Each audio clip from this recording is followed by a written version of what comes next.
What if I told you that inside the heart of the Ottoman Empire, one of the most powerful Islamic empires in history, there were women living lives so disciplined, so devoted, that European travelers swore they had discovered Muslim nuns? Women dressed modestly, living together, praying daily, cut off from ordinary life? But here's the shocking question that has confused historians for centuries. Did the Ottoman Empire actually have nuns, or did the world completely misunderstand something far more complex? Stay with me, because the truth behind this mystery will challenge everything you think you know about Islamic history. Imagine you are a European traveler in the 16th century. You've crossed seas and deserts, passed through massive stone gates, and now you stand inside an Ottoman city. The air smells of incense and bread. Minarets rise into the sky, and then you see something unexpected. Behind tall walls, in quiet compounds, live groups of women. They dress simply, they follow strict routines, they pray together, study religious texts, and serve the poor. Some rarely leave these walls. To your Christian eyes, there is only one explanation. These must be nuns. This is where the myth begins. Early European travelers, missionaries, and diplomats wrote detailed accounts of the Ottoman world, but they viewed everything through the lens of their own culture. In Europe, religious devotion meant monasteries and convents. Monks and nuns were the only frame of reference they had. So when they encountered Ottoman religious communities, especially those involving women, they used the closest word they knew: nuns. But history is dangerous when described with the wrong language. These writings spread across Europe. Books, travel journals, and letters described Muslim convents and female holy orders. Over time, the idea hardened into something that sounded like fact. And once an idea becomes printed history, it's very hard to erase. But here's the problem. Islam, at its core, does not recognize monasticism the way Christianity does. So how could an Ottoman Empire have nuns? The answer lies not in convents, but in something far older, deeper, and more misunderstood.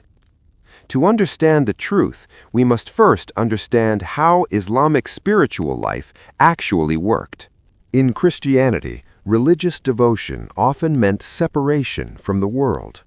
Monks and nuns took vows, poverty, obedience, celibacy, and withdrew from everyday life to focus completely on God. They lived behind monastery walls, cut off from society. Islam took a very different path. The Prophet Muhammad explicitly discouraged monastic isolation. In Islamic belief, devotion to God was meant to be lived within society, not apart from it. Marriage, family, work, and community were not distractions from faith, they were part of it. So officially, Islam has no monks, no nuns, no lifelong vows of celibacy. And yet, something still doesn't add up, because while Islam rejected monasticism, it embraced spiritual discipline. This is where Sufism enters the story. Sufism is the mystical dimension of Islam. It focuses on inner purification, deep love of God, self-discipline, humility, and service. Sufis believed that faith was not just about rules, but about transforming the heart. Across the Islamic world, Sufi communities formed.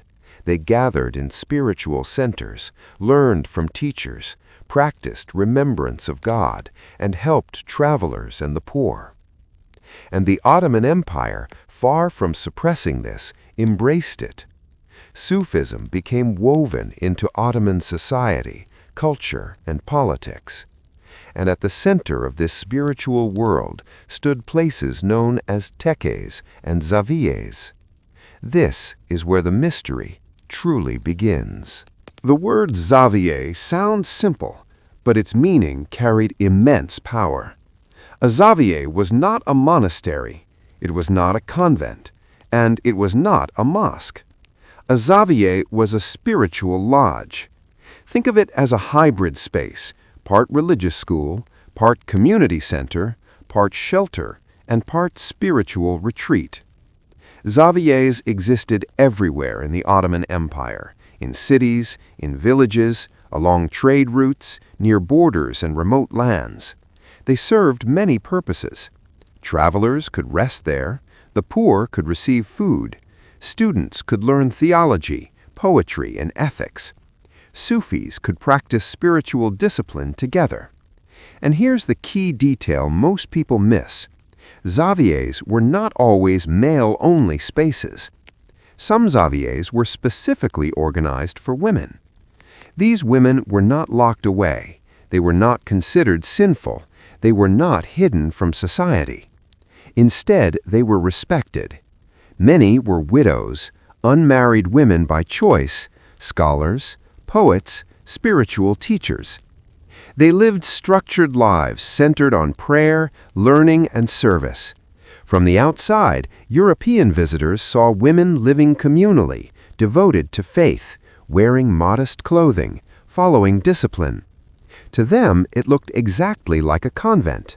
But inside, it was something entirely different. No vows of celibacy, no rejection of marriage as sinful, no belief that holiness required isolation forever. Women could leave, they could marry, they could return to society. The Zaviye was not a prison of faith, it was a path of devotion. And this is where the line between myth and truth becomes dangerously thin. Because what happens when one culture explains another culture using the wrong words? History gets distorted, and women, especially spiritual women, are often the first to disappear into misunderstanding. To truly understand why outsiders call these women nuns, we need to stop looking at them through European eyes and start listening to their own world. These women were not escaping society because they were rejected by it. They were not forced into silence, and they were not considered lesser in faith. In fact, many of them were highly respected. Ottoman society, especially within Sufi culture, recognized that spiritual depth was not limited to men. Women could be teachers, guides, poets, and leaders of spiritual circles.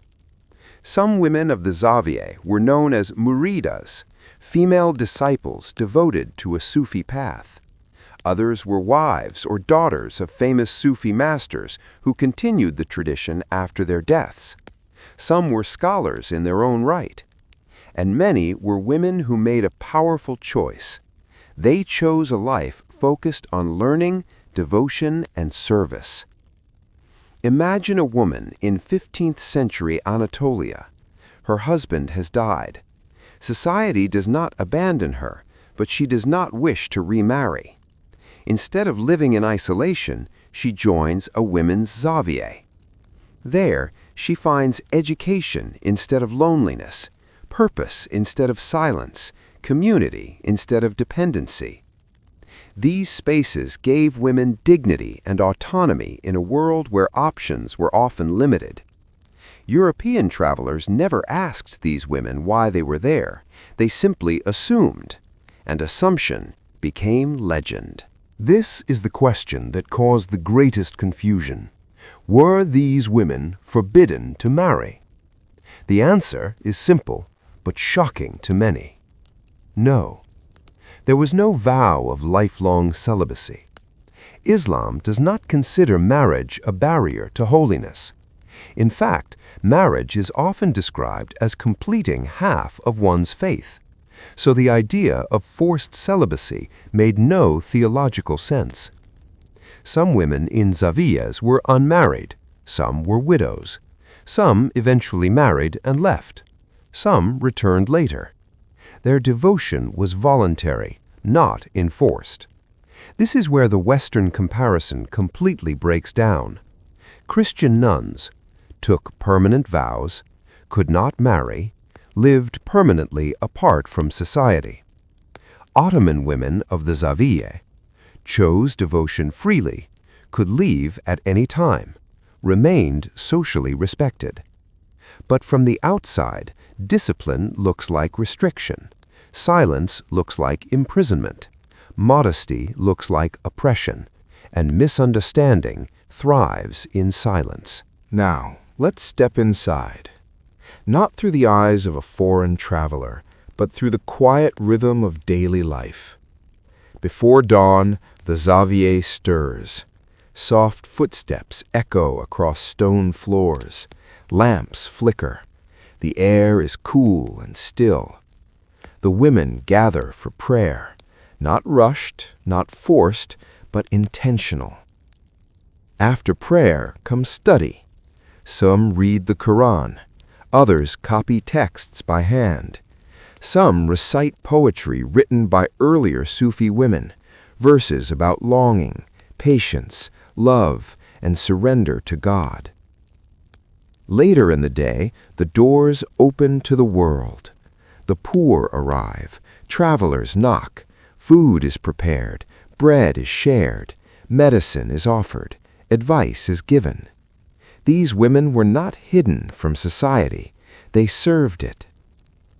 In the evenings, remembrance of God fills the space, quiet chanting, reflection, stillness.